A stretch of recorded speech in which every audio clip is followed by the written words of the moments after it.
Orada mı? Hayırlı olsun. Evet.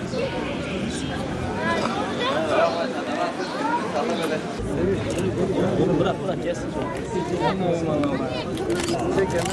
Baktınız mı resimde öyle arkada oturuyorsunuz? Baktınız mı? Gel. Gel. Var.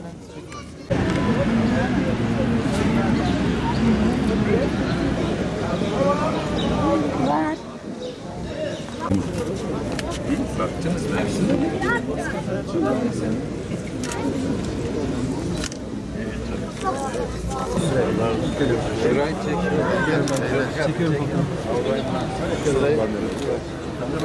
Hocam programı arkadaşlar hoş geldin başkanım.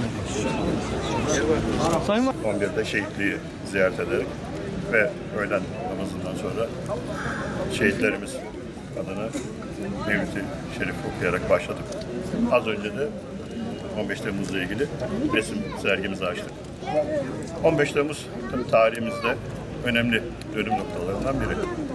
Aziz milletimiz tarih boyunca olduğu gününde 15 Temmuz 2016'da da vatan, bayrak, ezan söz konusu olduğunda gözünü kırpmadan şehadete yürüdüğünü, bu ülkenin işgal edilemeyeceğini tüm dünyaya meydanları doldurarak bedenlerini sadece ellerinde Türk bayrağı olarak, Türk bayrağı varken tanklara, uçaklara, bombalara siper olarak bunu gösterdi.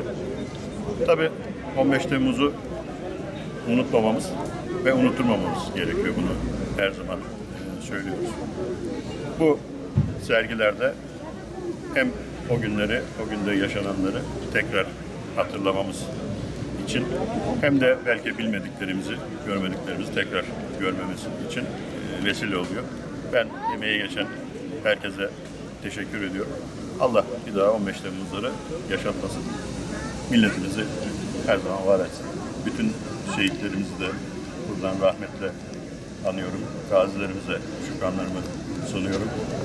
Bütün vatandaşlarımıza da sevgi ve saygılarımı sunuyorum.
اللهم إنا نسألك أن تجعل القرآن العظيم ربيع قلوبنا وجلاء أحزاننا ونور صدورنا tekbirlerimizi, tehlillerimizi, bir ruh ibadat ve taatlarımızı ve 15 Temmuz şehitlerimiz ve cümle şehitlerimiz için okumuş olduğumuz harf-i şeriflerimizi